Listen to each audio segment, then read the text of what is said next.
En 1852, en el pantano febril de Luisiana, antes de la Guerra Civil, un rico terrateniente llamado Jeremiah Aldrich tomó una decisión que no solo lo destruiría a él, sino que dejaría una cicatriz en el corazón del sur. Esto no era un cuento susurrado al caer la noche. Era una verdad grabada en tinta sobre un certificado de matrimonio amarillento y delicado, un contrato legal y una sentencia de muerte. Los nombres en el papel eran Jeremiah Aldrich, un hombre que amasó su fortuna en la crueldad, y una mujer, Celeste, cuyo nombre estaba escrito debajo de su firma, no como una novia, sino como su posesión.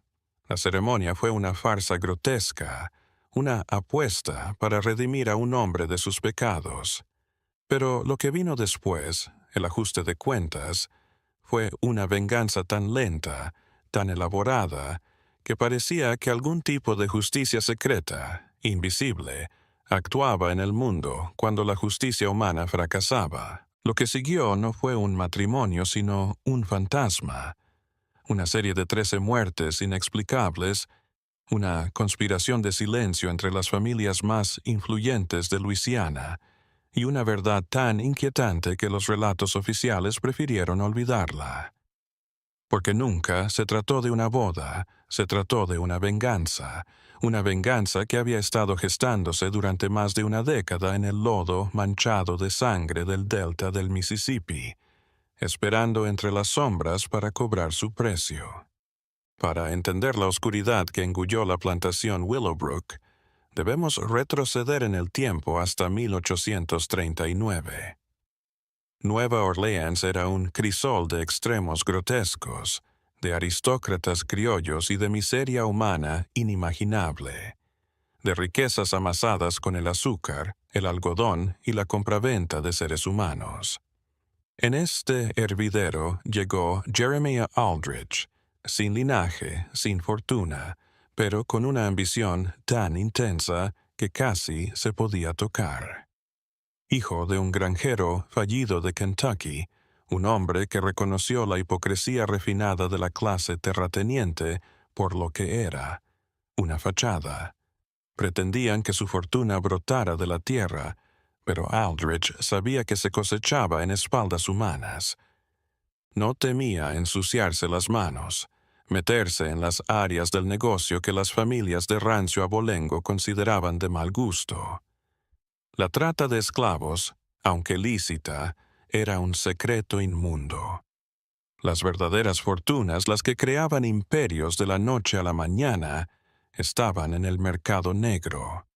Fue en las calles oscuras de la ciudad donde Aldrich halló su verdadera vocación.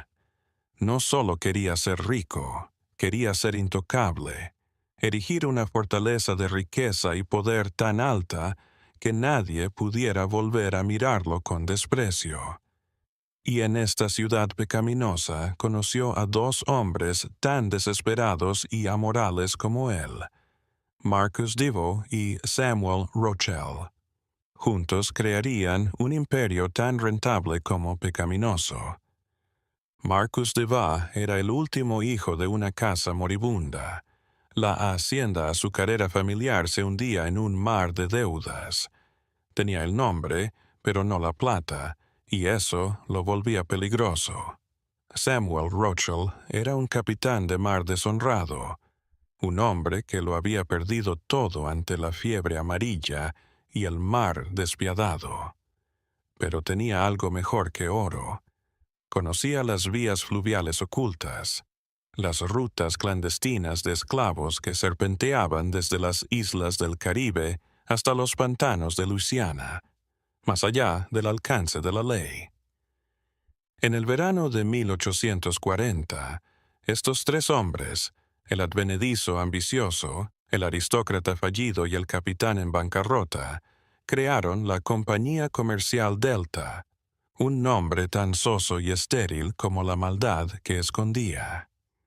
Con base en un cobertizo en ruinas en las afueras de la ciudad, no negociaban con bienes registrados, Trataban con lo que los bajos fondos llamaban servicios de recuperación. Les compraban esclavos fugitivos a cazadores de recompensas corruptos. Secuestraban negros libres del norte y, lo más rentable, contrabandeaban seres humanos de barcos ilegales que seguían llegando al otro lado del Atlántico, décadas después de que el comercio internacional de esclavos fuera ilegal. Los márgenes de beneficio eran obscenos porque su crueldad era eficaz. Tenían cero costos generales de atención médica o humanidad para su carga. Durante 3 años su río de sangre fluyó y con él compraron respetabilidad.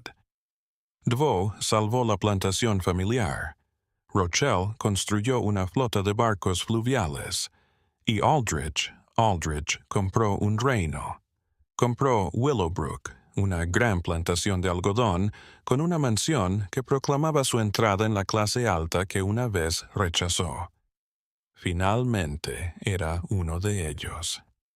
Pero, como dicen en los pantanos de Luisiana, lo que el bayou te da, el bayou te lo quita. En el viejo sur, dicen, había 2 leyes. La que estaba en los libros y la que se decidía con una pala y cal viva en los pantanos de cipreses a medianoche. El aire en el nuevo estudio de Aldrich en Willowbrook era sofocante, saturado con el aroma de cuero costoso y terror silencioso. Los 3 socios unidos en la codicia, ahora estaban divididos por el miedo. La federal estaba cerrando la red. Alguien había hablado. Las notas de envío estaban siendo revisadas. Y lo peor, estaban entrevistando a antigua mercancía que había logrado escapar de sus garras. El imperio que habían erigido sobre la ruina estaba por derrumbarse y arrastrarlos a todos al fango. Marcus Deveau, siempre el más débil, estaba aterrorizado. Quería quemar los libros, disolver la empresa, fingir que nunca había existido. Una misión de tontos.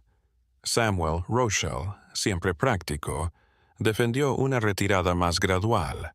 Mover sus bienes a bancos en La Habana, esperar a que pasara la tormenta y reconstruir después.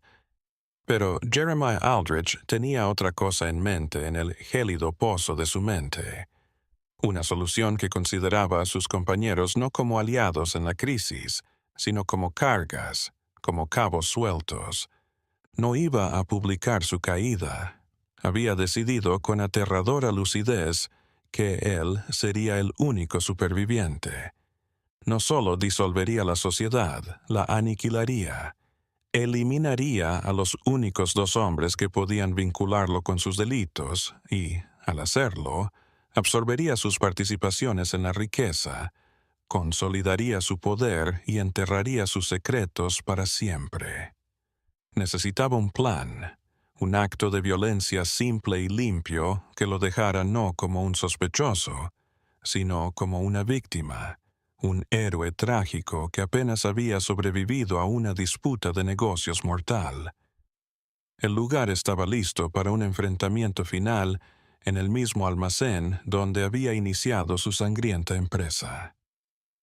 Aquella noche de junio de 1843, el barrio de los almacenes era una ciudad fantasma al anochecer. El edificio estaba destinado a ser demolido, el lugar ideal para que los secretos se gestaran y se enterraran bajo los escombros. Aldrich llegó primero, una pistola cargada pesando en su abrigo, un cuchillo de desollar metido en su bota. El plan era salvajismo disfrazado de caos. Le dispararía a Deveau, el más débil de los 2, por la espalda. Luego montaría una pelea a cuchillo con Rochelle, matando a ambos hombres. Él sería el único superviviente herido, obligado a matar en defensa propia. Ya había pagado a 3 estibadores para que actuaran como testigos falsos, hombres que jurarían haber visto a Deveau y Rochelle discutiendo por dinero ese mismo día. Cuando llegaron sus compañeros, estaba calmado. Una botella de buen whisky y 3 vasos reposaban sobre la mesa, rodeados por los libros de contabilidad que contaban su perdición. La charla se inició como una reunión de negocios, una discusión de estrategias de salida. Devo revisó con ansiedad las amenazas legales.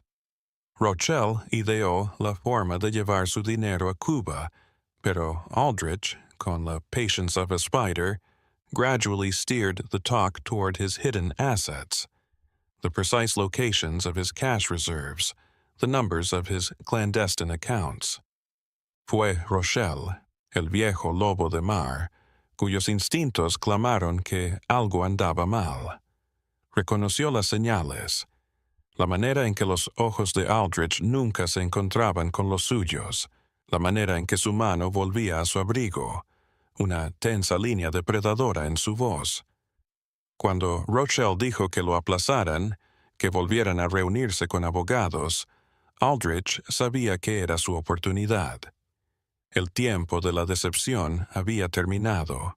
Era hora de sangre. La violencia fue rápida, abrumadora, total.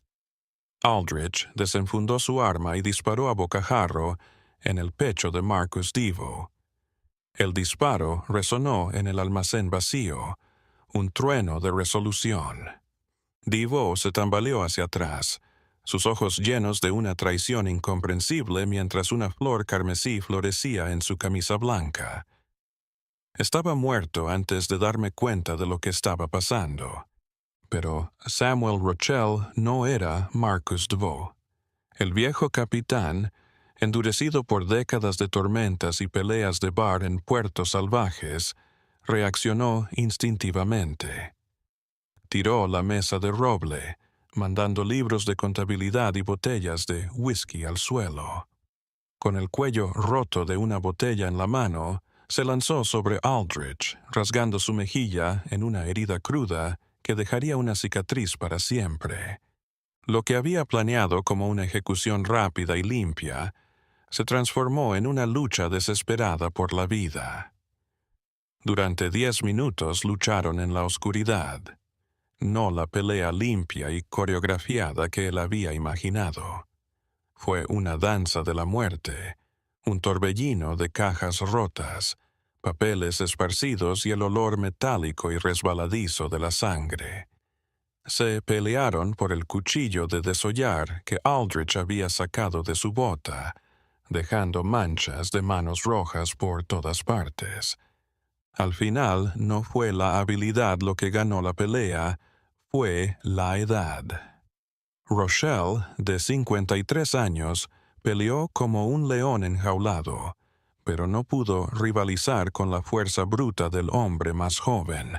Aldrich finalmente hundió la hoja en el abdomen de Rochelle, girándola con una cruel satisfacción, pero mientras el viejo capitán se desangraba, agarró la garganta de Aldrich y le susurró una profecía que resonaría durante la década siguiente. Mi hijo, Henry, lo sabe todo. Él vendrá por ti. Cuando sea un hombre, te lo hará pagar. No hay escondite a la memoria y al arrepentimiento en la tierra. Los fantasmas de nuestras tonterías nos persiguen, arrepentidos o no. Aldrich desestimó las palabras del moribundo como una amenaza desesperada y delirante. Un hijo, un chico, era una nota al pie, una nota al margen. Su mente, gélida y calculadora, se centraba en la tarea inmediata, limpiar la escena, construir la narrativa. Durante las 4 horas siguientes, entre los muertos, se transformó en un director de escena de carnicería.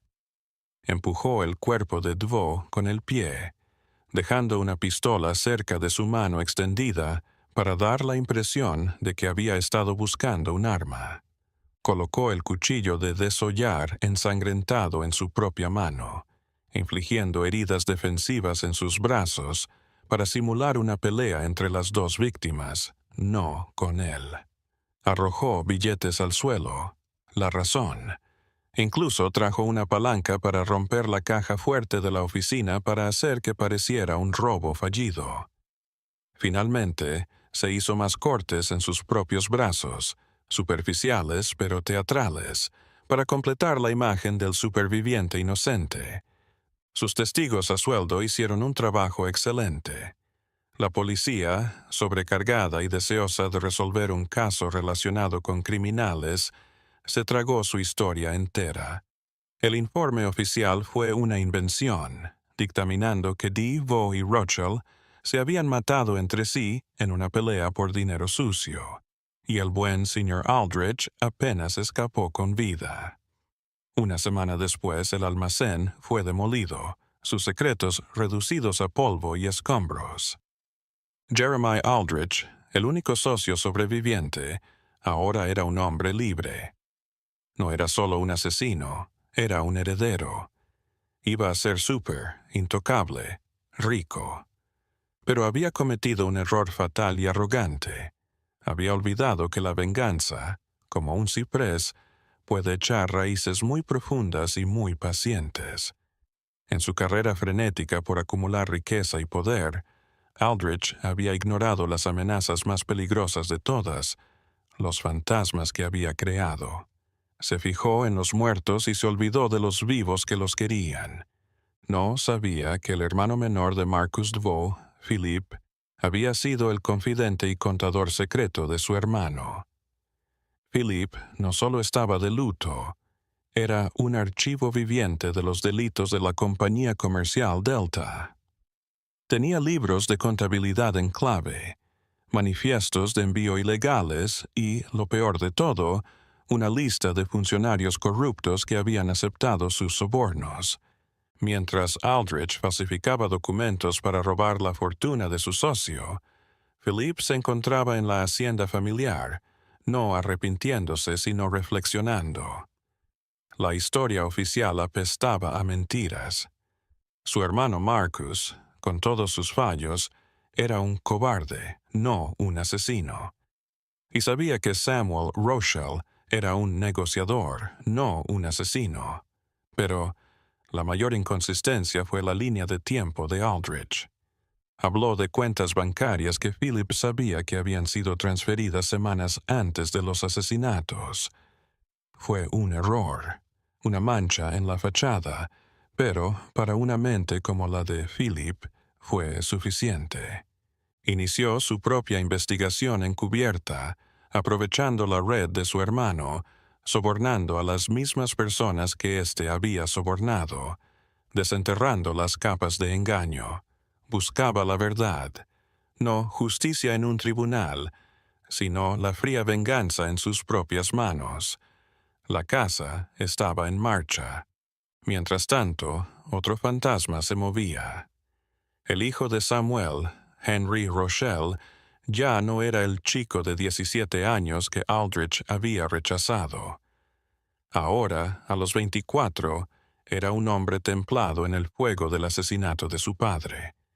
Tenía las rutas marítimas de su padre, pero ahora con estudios de derecho y finanzas. Era un espectro que vagaba por las mismas instituciones que ahora Aldrich pretendía controlar, los bancos y las empresas navieras de Nueva Orleans. Mientras Philippe rastreaba la escena del crimen en busca de pruebas físicas, Henry seguía el rastro del dinero, y el dinero no miente. Deja una marca. Poco a poco Henry fue reconstruyendo la magnitud real del robo de Aldrich. Registró cada dólar robado, cada título transferido fraudulentamente, cada bien saqueado. La suma era increíble. Más de $60,000, un rescate de rey en 1843. Era dinero capaz de comprarle a un hombre cualquier cosa, menos una conciencia limpia. Pero el talento de Henry no era la contabilidad, era la estrategia. Conocía el corazón podrido de la estructura de poder de Luisiana. Una acusación directa, incluso con evidencia, sería sofocada por el nuevo poder de Aldrich. La justicia no podía conquistarse a la luz del día. Debía otorgarse en la oscuridad. Comprendió que la mejor venganza sería explotar la propia codicia de Aldrich, su propia ambición, para destruirlo. No solo lo mataría, lo destrozaría lentamente, agonizante, con los mismos sistemas que Aldrich había dominado.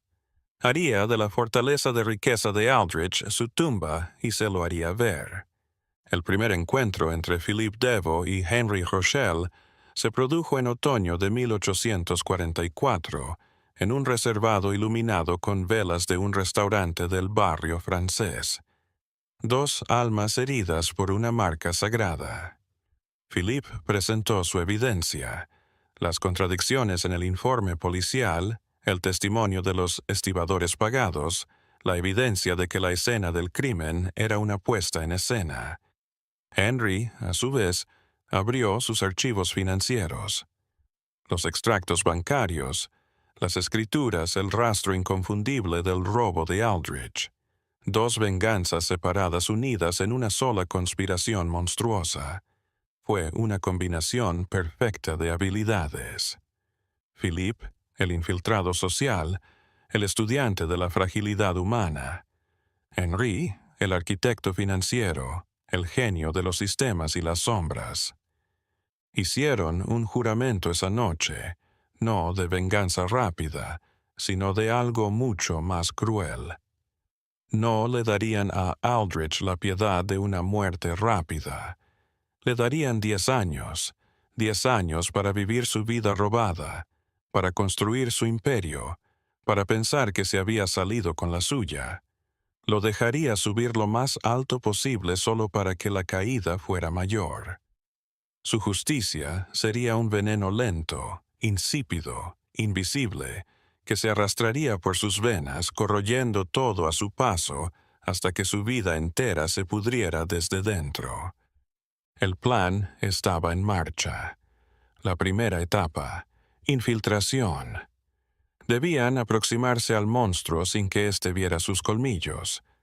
La venganza se sirve fría, dice el refrán, pero en el calor húmedo de Luisiana, algunos la sirven a fuego lento durante una década de odio hirviente, hasta que la carne se desprende del hueso.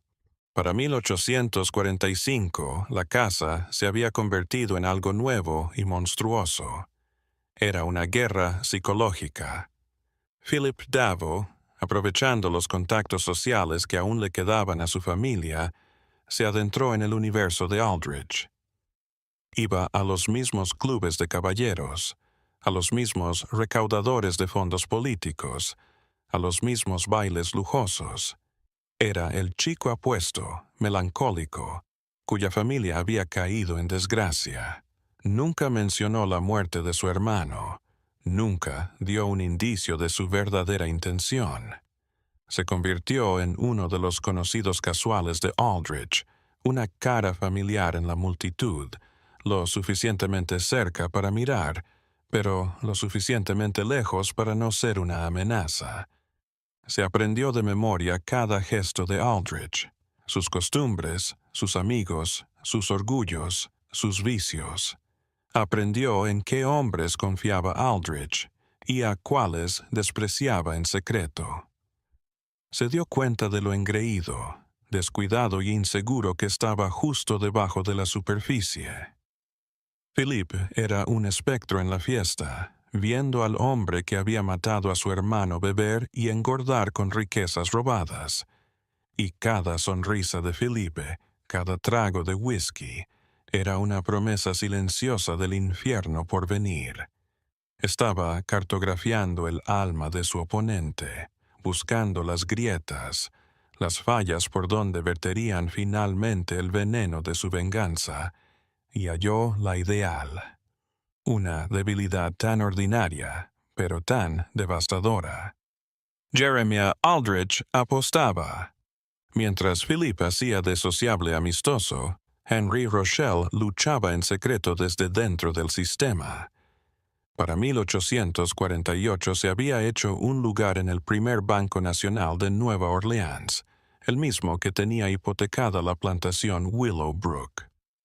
Tras su escritorio de oficinista, Henry tenía en sus manos las cuerdas de la vida financiera de Aldrich.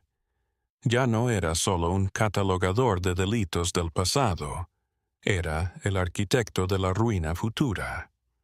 Con movimientos casi imperceptibles, ajustó los tornillos. Una renovación de préstamo vendría con una tasa de interés ligeramente superior, justificada por las condiciones del mercado.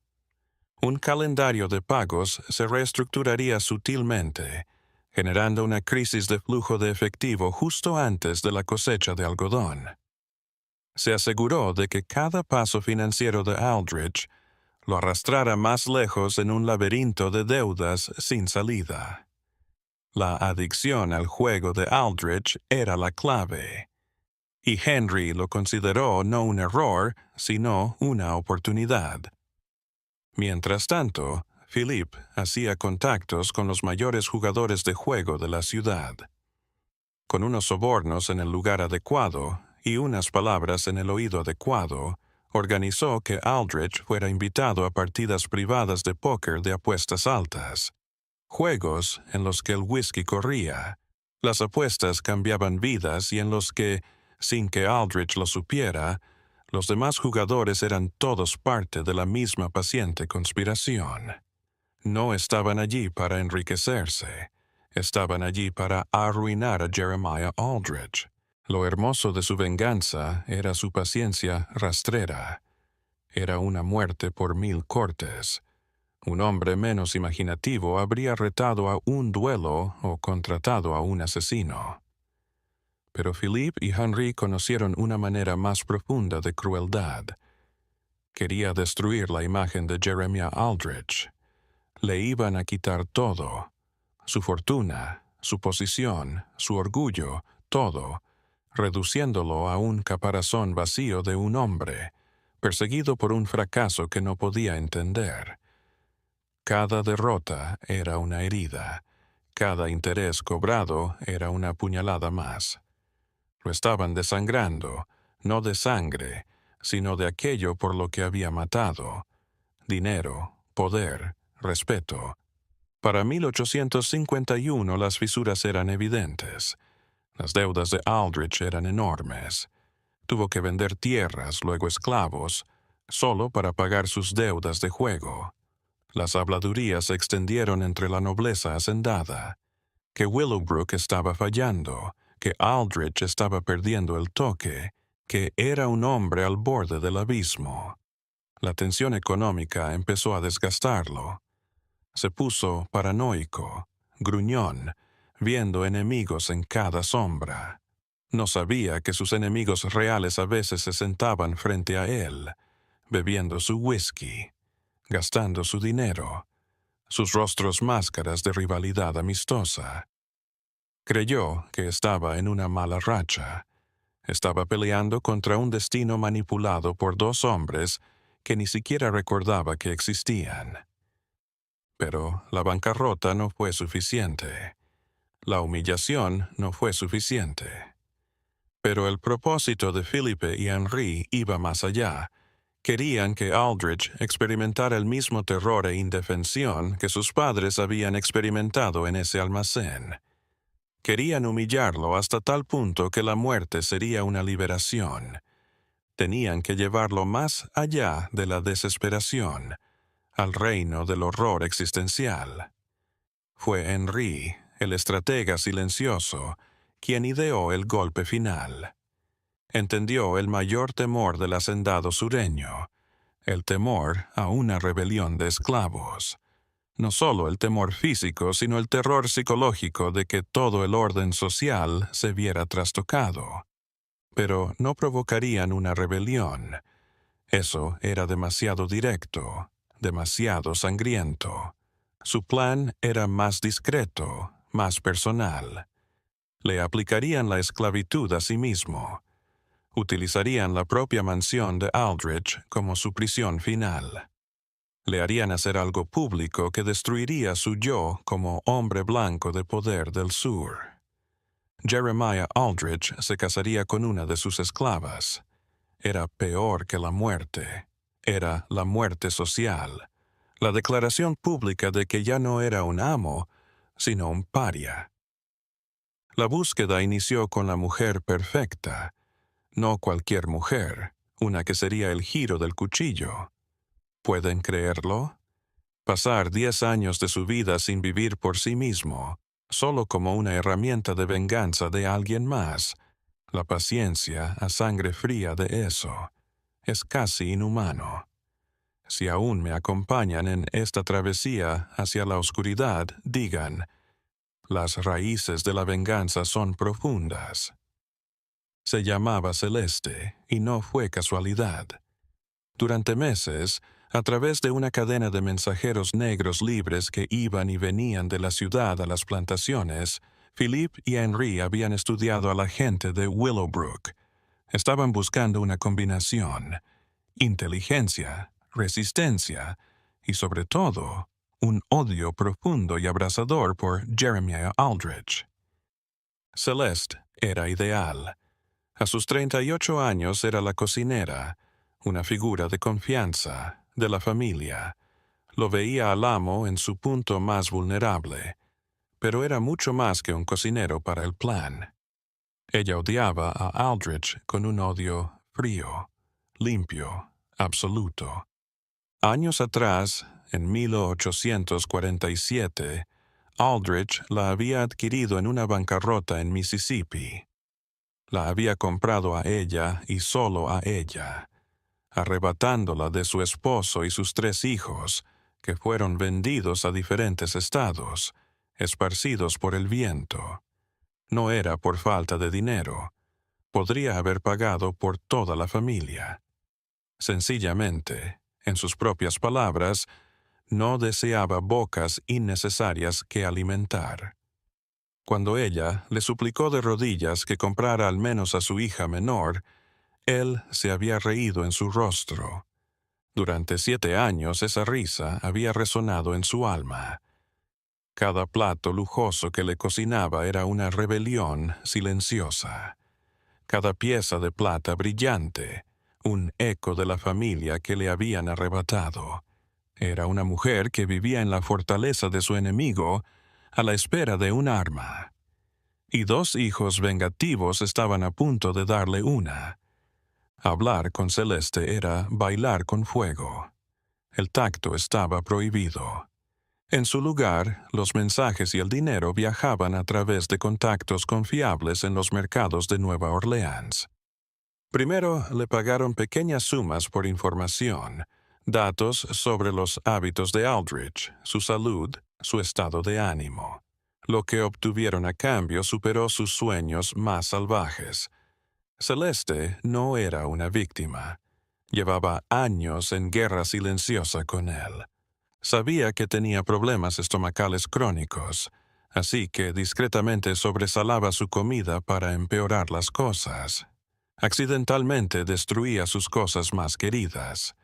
Propagó chismes inquietantes entre los demás esclavos sobre sus crecientes deudas, creando una atmósfera de incertidumbre y temor que socavó la autoridad de Aldrich. Su sabotaje era genial en su negación.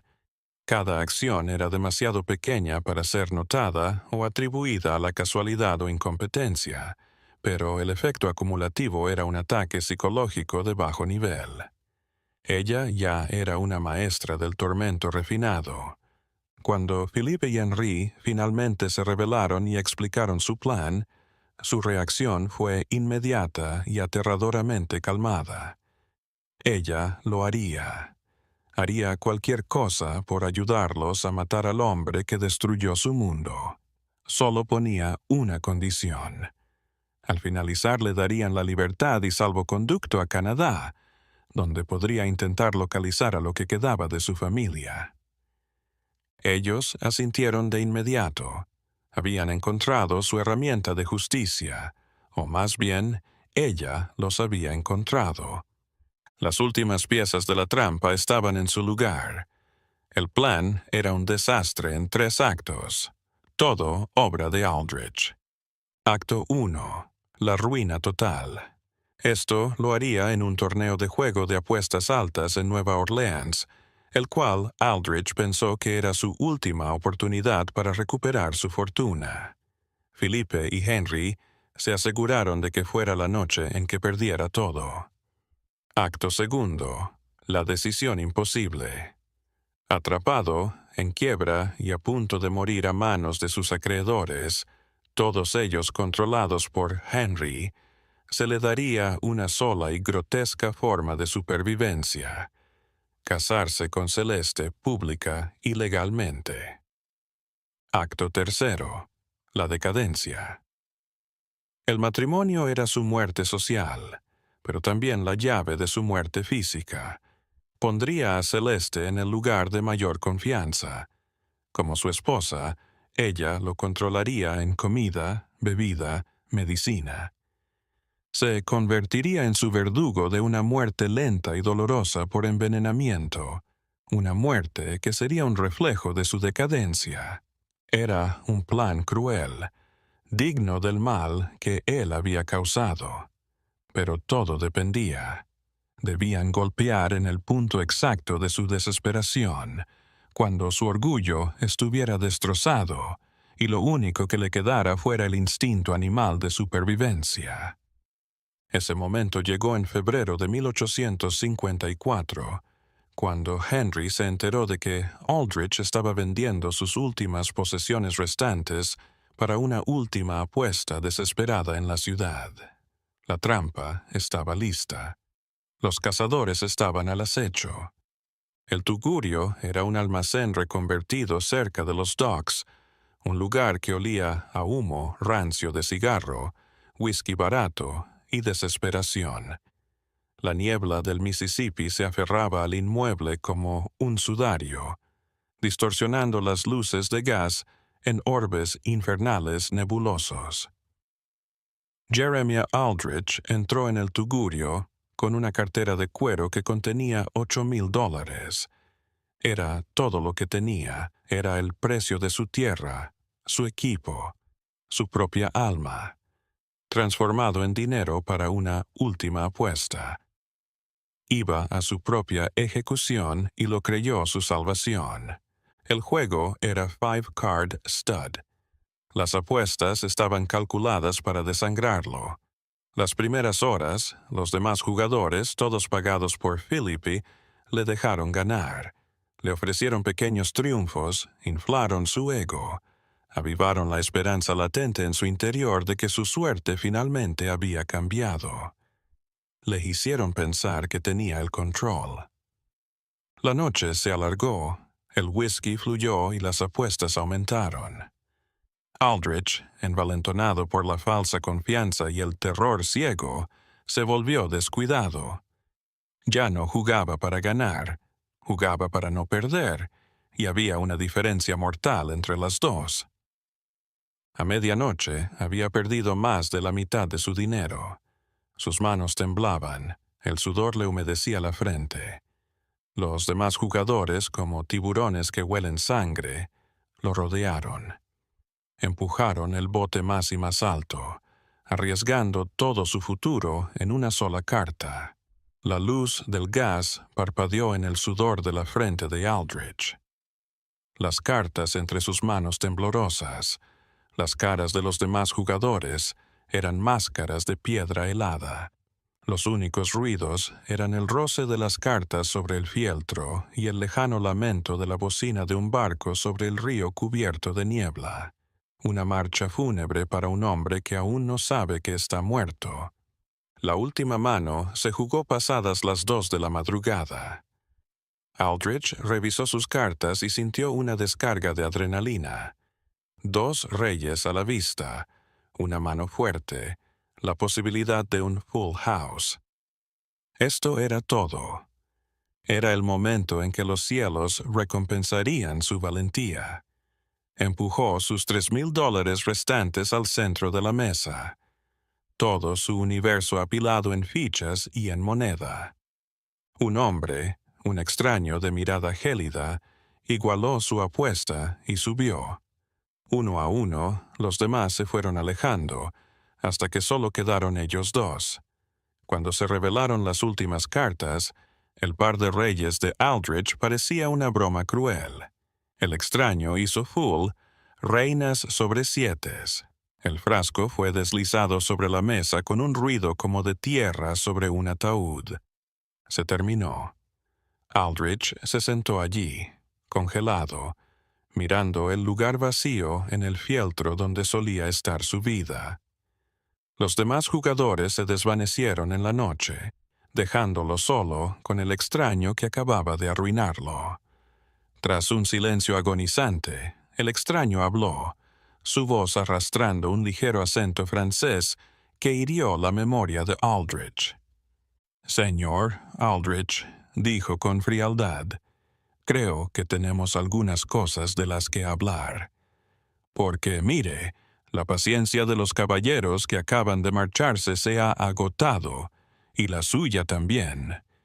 Y entonces, una figura emergió de la oscuridad, un rostro que Aldrich no había visto en 11 años, pero que había perseguido sus pesadillas. Era la cara de Marcus Dvoe, pero más joven, más cruel. Era Philippe. «Parece que ha visto un fantasma, Jeremiah», dijo Philippe, su voz un ronroneo depredador bajo. «Tal vez lo haya visto». A Aldrich se le congeló la sangre. La niebla afuera, el almacén silencioso, las caras que aparecían desde la oscuridad. Fue una pesadilla hecha realidad. Esto no fue mala suerte. Fue una demolición planificada. Otra figura surgió de la esquina opuesta. Henry Rochelle, su rostro una máscara de ira intelectual. «Mi padre siempre lo consideró un hombre inteligente, señor Aldrich», comenzó Henry, su voz rompiendo el silencio. «Suficientemente inteligente como para matar a 2 hombres y edificar su existencia sobre sus tumbas, pero no lo suficiente como para prever que los hijos crecen y tienen buena memoria». Aldrich estaba atrapado. Estaba en un edificio solo, sin aliados, sin dinero, con 2 hombres que habían pasado más de una década preparándose para este momento. Philip se sentó frente a él, sus ojos atravesando a Aldrich. «Lo sabemos todo, Jeremiah. La compañía mercantil Delta, el almacén, los papeles falsos, los testigos comprados. Conocemos el nombre de cada esclavo que vendió, cada vida que destruyó. Hemos pasado 11 años desenterrando su pequeña y sucia vida, y hemos encontrado todos los huesos. El peso de todo aplastó el aire de los pulmones de Aldrich. Los fantasmas de su pasado no solo lo acechaban, estaban sentados a su mesa, listos para cobrar. Henry dio un paso adelante y vació una carpeta de cuero sobre la mesa de póker. No era efectivo, era papel. Papeles, estados de cuenta, títulos de propiedad, juramentos de funcionarios corruptos que intentaban salvar el cuello. Era una historia detallada e innegable de los delitos de Aldrich. Un caso tan sellado que no solo lo colgaría, sino a la mitad de la alta sociedad financiera de Luisiana, que, sin saberlo, había lavado su dinero manchado de sangre. «Entonces tenemos una elección», dijo Philippe, inclinándose hacia adelante, la luz de gas cincelando sombras en su rostro. «Podríamos entregar este portafolio a las autoridades federales. El escándalo destruiría este estado, o podría revelarlo a algunos de sus socios comerciales más explosivos, los que no soportan que los tomen por imbéciles. De cualquier manera, usted muere. Solo queda preguntarse cuánto duele». Por primera vez, Aldrich habló, un rasguido seco y desesperado. «¿Qué desean? ¿Dinero? Puedo hacer dinero. Mi huerto». «Su siembra es inútil», interrumpió Henry con brusquedad.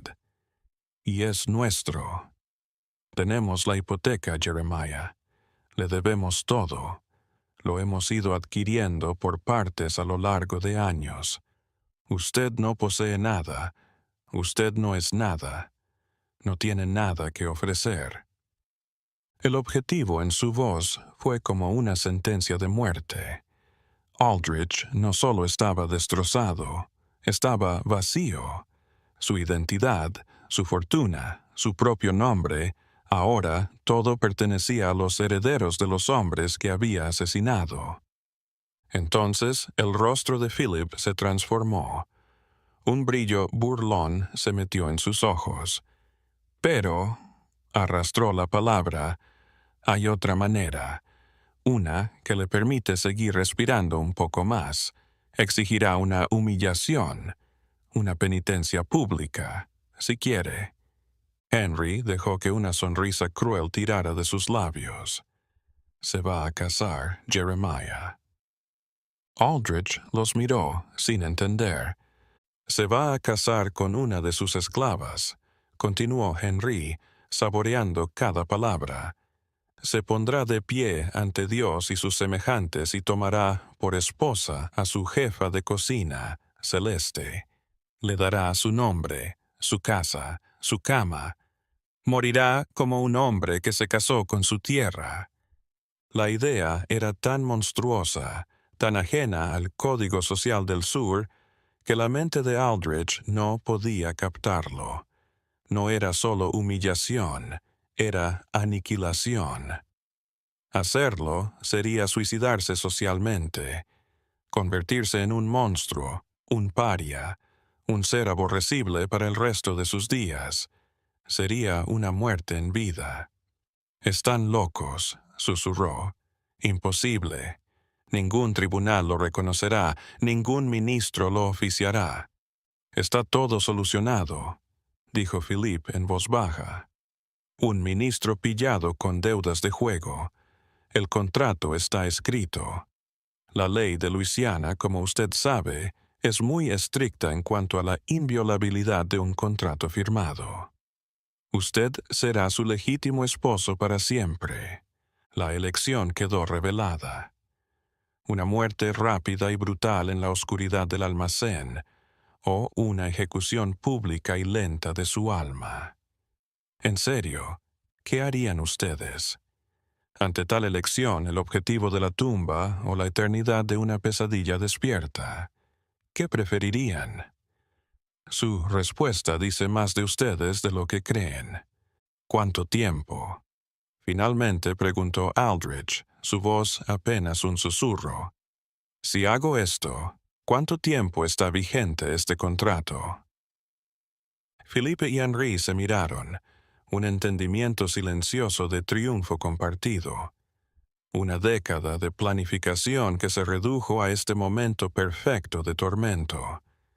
Por el resto de su vida natural, señor Aldrich, respondió Henry. El matrimonio es un juramento sagrado, ¿sabes? Hasta que la muerte los parta. Aunque, teniendo en cuenta sus recientes problemas de salud, sospechamos que la vida natural puede ser un poco más corta de lo que podría pensar. La amenaza estaba ahí, entre ellos, en el aire. Esta no era una opción en lugar de la muerte. Era solo una forma diferente de morir, una sentencia de muerte en cámara lenta ejecutada por una mujer que tenía todas las razones para despreciarlo. Philip sacó de su abrigo el contrato matrimonial. Era sencillo, elegante, total. Se casaría con Celeste, le haría su esposa. A cambio, sus acreedores suspenderían el cobro de sus deudas y le dejarían quedarse en Willowbrook, un rey en una prisión. Pero había una última condición, cruelmente hermosa. Tenía que proponer el matrimonio.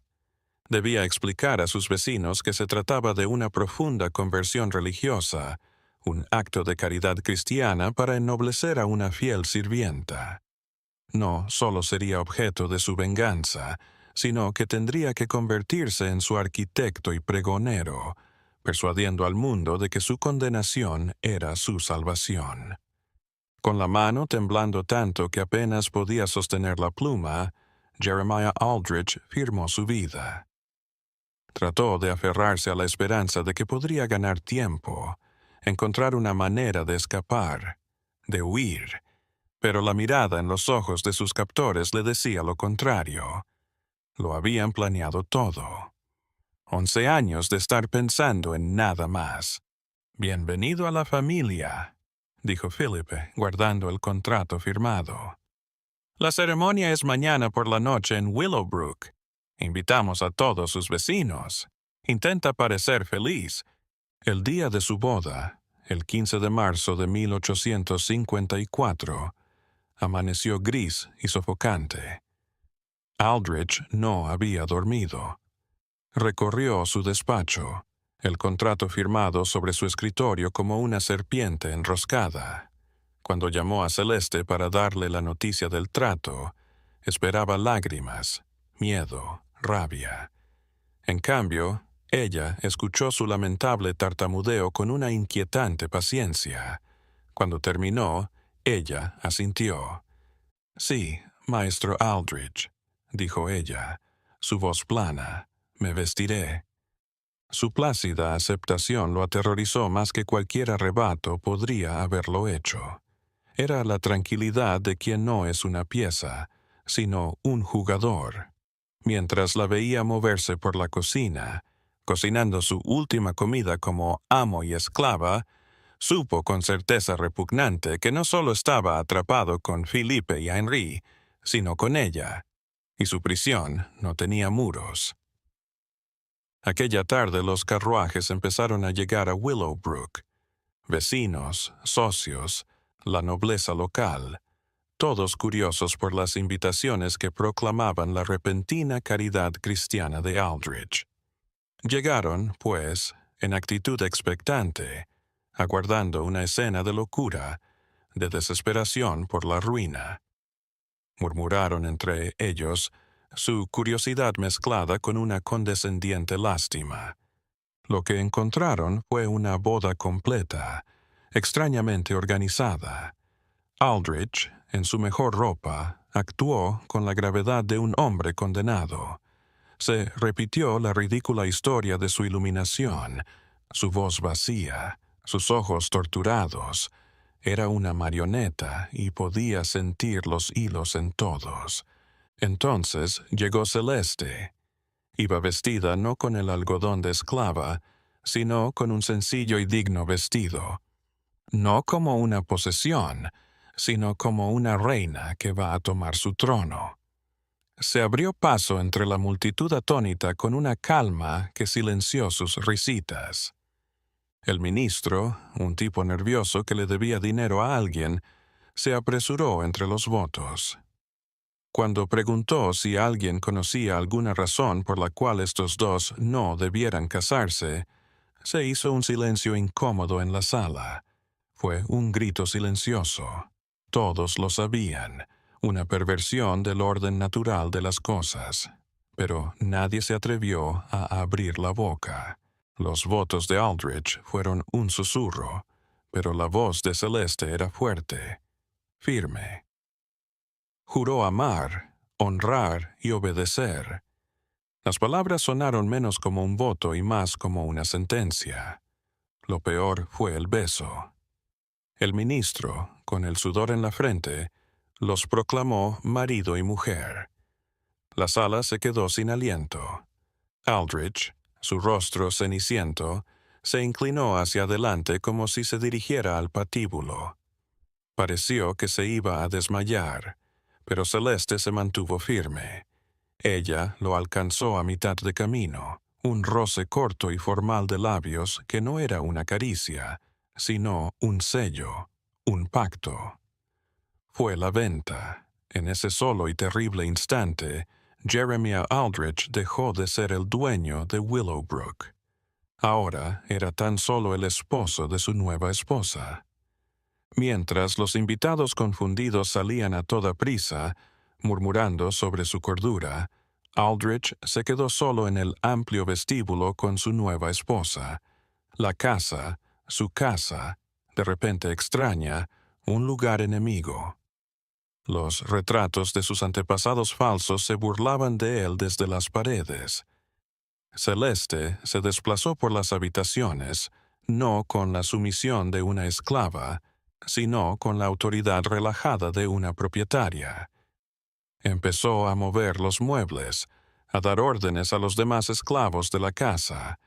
Aldrich abrió la boca para protestar, pero ella se volvió hacia él, sus ojos ya no bajos, sino planos y con un fuego helado que nunca antes había visto. «Estamos casados, Jeremiah», dijo. El uso de su nombre de pila fue un shock intencionado. «Esta es mi casa ahora, nuestra casa. Ahora empieza a comportarte como un esposo». Aquella noche él conoció la venganza en su forma más dulce. No era un solo acto de violencia.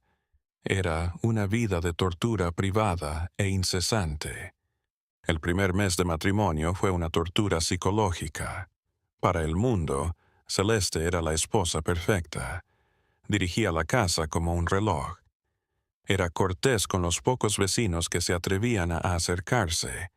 La combinación, por extraña que fuera, funcionaba. Pero entre los muros de la mansión se libraba una guerra silenciosa y mortal. Aldrich empezó a notar cosas. Un sabor amargo en su café de la mañana, una náusea constante de bajo grado que lo acompañaba después de cada cena, dolores de cabeza que brotaban detrás de sus ojos, seguidos de mareos que lo dejaban débil y desorientado. Al principio lo atribuyó a estrés. La humillación absoluta de su nueva existencia era suficiente para volver a cualquier hombre loco. Pero los síntomas eran demasiado consistentes, demasiado sistemáticos. Empezó a sospechar, con horror que lo congeló, que lo estaban envenenando. Su comida, su bebida, el aire que respiraba en su propia casa, todo estaba contaminado. Celeste lo estaba asesinando, no con un arma, sino con una cuchara y una taza, tan gradual, tan imperceptiblemente, que nadie lo notaría. Estaba transformando su propia mesa de cena en su sala de ejecución. Estaba siendo devorado, tanto en sentido literal como figurado, por su propio pasado. Sus sospechas fueron confirmadas por el Dr. Warren, el viejo médico de la familia. Después de que Aldrich se derrumbara en una reunión, el médico reconoció los signos reveladores de envenenamiento crónico por arsénico. Una lenta acumulación, simulando una enfermedad natural. Sin tratamiento de urgencia, advirtió el médico, y la supresión del origen del veneno, la afección es mortal en todos los casos. Pero, ¿cómo podría eliminar la fuente? La fuente era su esposa legítima, amparada por la ley y por los dos hombres que tenían su vida en sus manos. Si la denunciaba, ¿quién le creería? Un hacendado en bancarrota, al borde de la locura, acusando a su fiel ex-esclava. Era ridículo. Philippe y Henry le harían pagar por esa acusación. Su única opción era luchar una guerra clandestina por su supervivencia. Empezó a cocinar sus propias comidas, encerrándose en su estudio, utilizando ingredientes y utensilios que guardaba en secreto. Solo tomaba el agua de un pozo que conocía. Se mudó a una habitación separada y cerró la puerta con llave por la noche. Pero sus reacciones defensivas solo lograron avivar la narrativa que sus oponentes estaban tejiendo. Su delgadez, su nerviosismo, su negativa a comer en presencia de su esposa, todo era la imagen de un hombre que se volvía loco. Celeste, por otro lado, bordó el papel de esposa sumisa y sufrida. Cocinaría platos elaborados que él no comería. Lloraría a las visitas por la decadencia de su esposo. Ella había hecho de su miedo justificado por su vida la prueba de su locura. Él estaba gritando la verdad, y todos solo oían a un loco. El acto final se produjo el 18 de junio de 1854. Celeste había preparado una cena para celebrar su tercer mes. Aldrich, ahora delgado y paranoico, asistió con un aire de sombrío propósito. Había cenado de antemano y pensaba rehusar todo alimento y bebida, pero Celeste ya estaba un paso adelante. Con todos reunidos sacó una botella de vino añejo, una joya de la cava, para abrirla frente a todos en un brindis por su futuro. Era un ritual público.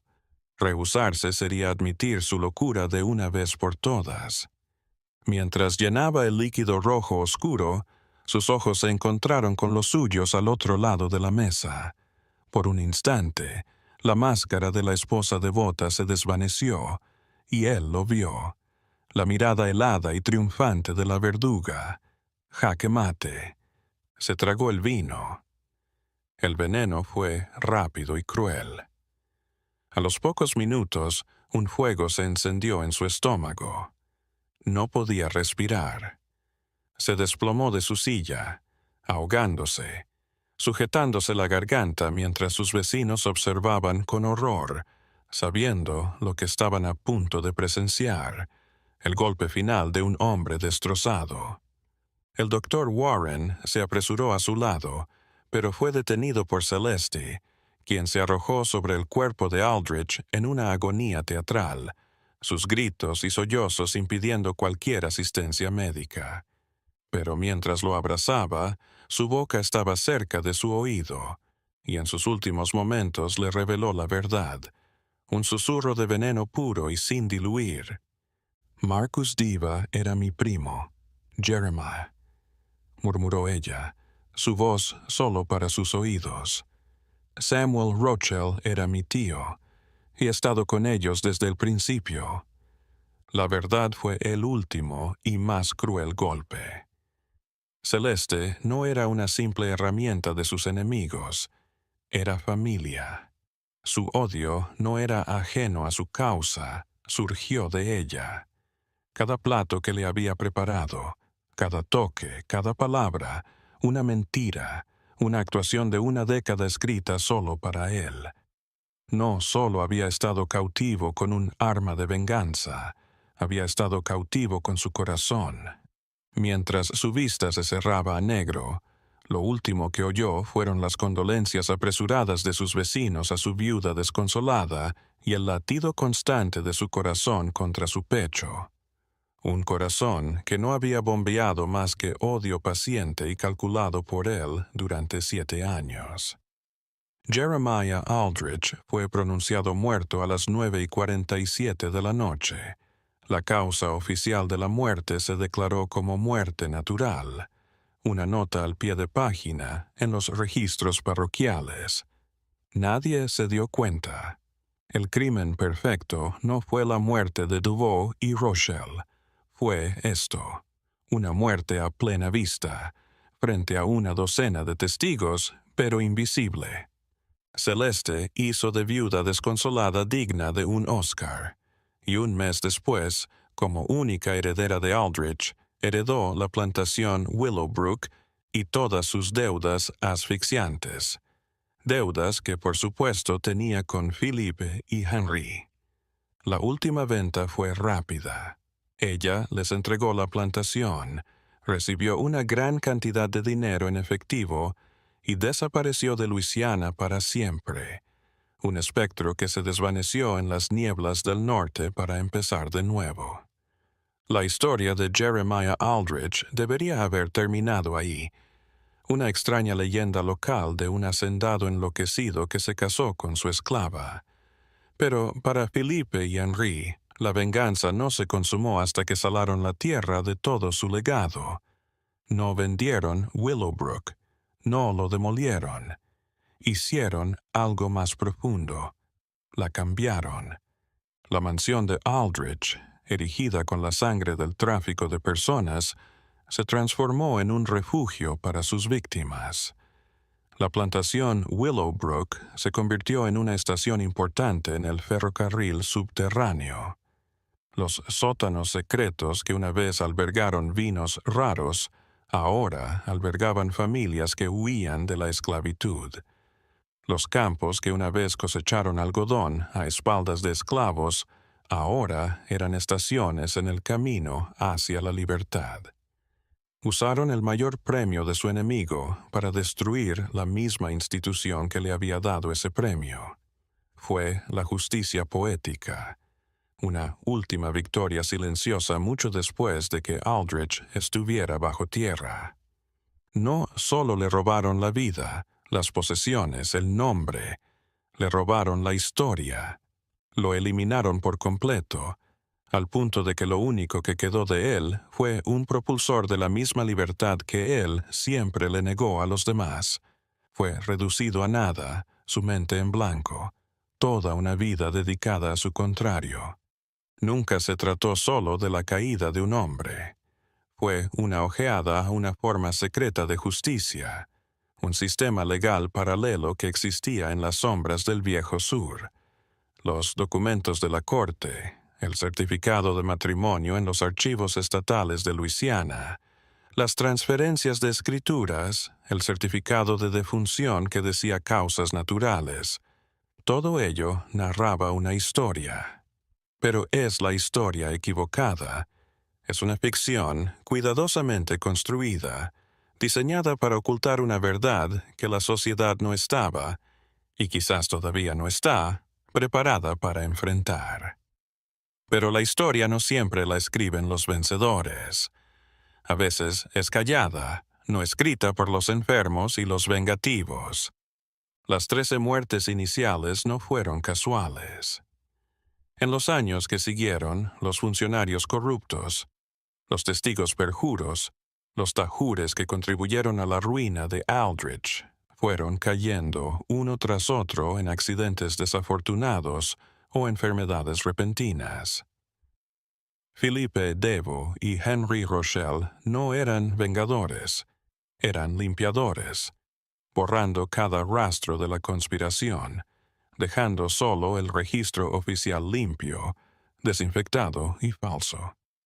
Construyeron un relato impecable y aislado de locura y miseria, enterrando el cuento de venganza épica de una década bajo tierra hasta que fue poco más que un susurro, un eco que podrías escuchar de un historiador local después de 3 Bourbons.